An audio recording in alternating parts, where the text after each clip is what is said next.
Good morning. As President's News, it's January the 18th, and as you can see, I'm in the glorious sunshine outside the Norman Park Sports Centre here. What I'm going to do is give you a quick run through of the main items of news, and then at the end of that, I'm going to do a little stroll round and show you how things are coming along inside, particularly have a little look round the Physio suite, and also a look around the bar and cafeteria and see how that's all going. Anyway, kick off with the news. So this last weekend we had the South of England indoor championships at Lee Valley for the younger age groups, so under 13, under 15 and the under 17s, and some excellent performances from club athletes. So we had on the track, first of all, we had 3 first places. Perhaps a little bit of a surprise, and a great surprise, was Alicia Furler in her first 400 metres, under 17 400 metres, taking first place with a sub 60 second time. So fantastic performance, Alicia, and well done. That was amazing. Other firsts, we had Cara Bryan in the 800 metres under 13s. She was first, and Ryan Murtado was first in the 60-metre hurdle. So congratulations to those 3. There were some other good performances on the track. Megan Barlow was just pipped in the under 17s 800 metres by 0.3 of a second. So very unfortunate there. Luciana Smith was 4th in the under 15 800 metres with a PB.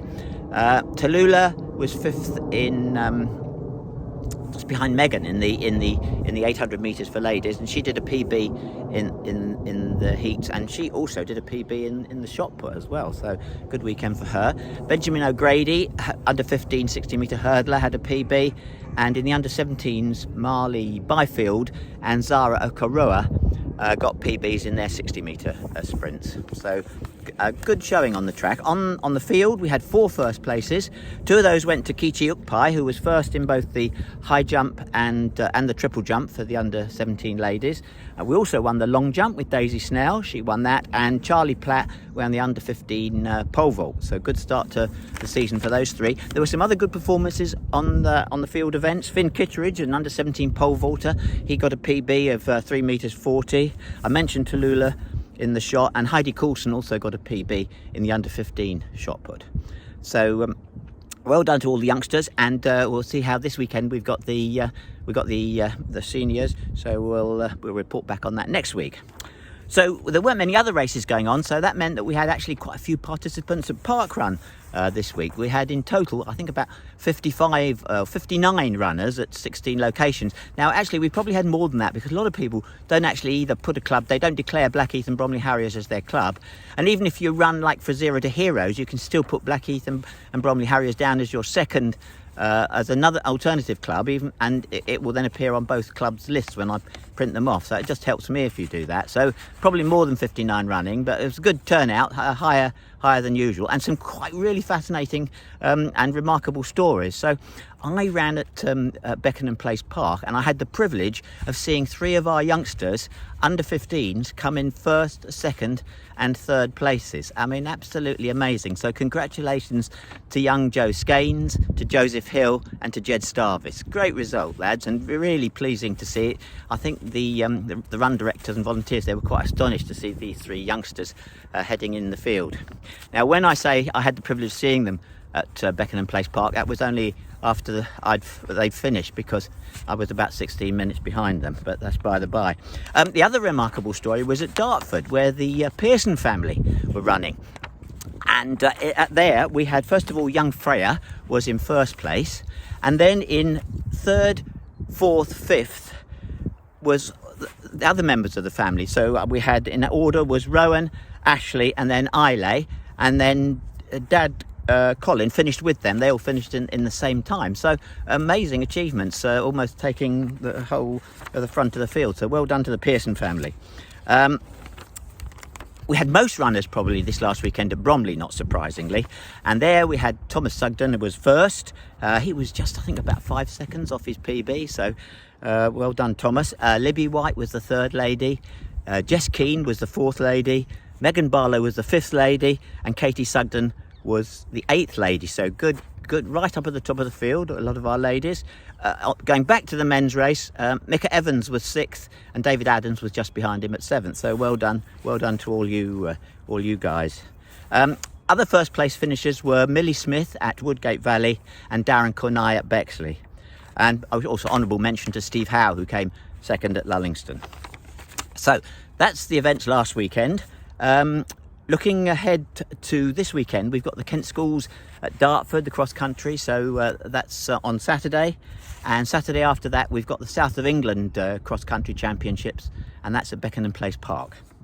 As we just look ahead then into February, that first weekend in February, on the Sunday, the 5th, we've got our Open 10K.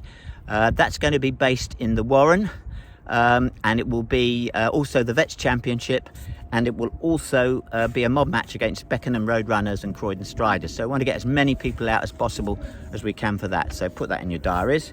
The weekend after that, we've got the final, or the 5th round of the Kent Cross Country League.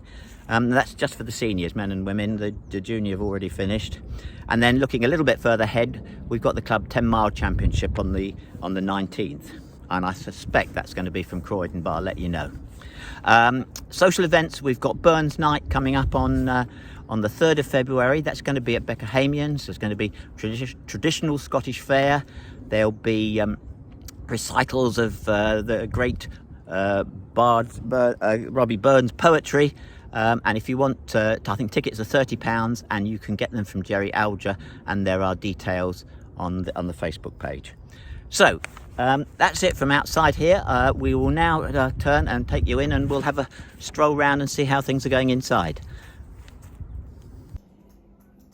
So I'm now going to have a look at the Physio suite, and that's under the care of Pureform.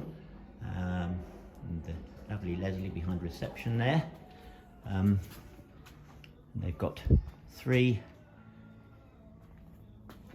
rooms for their physiotherapists. There's David beavering away there. His client's just left. There's the second room, and then as well as that, there's the gym area here, which you can see pretty well equipped.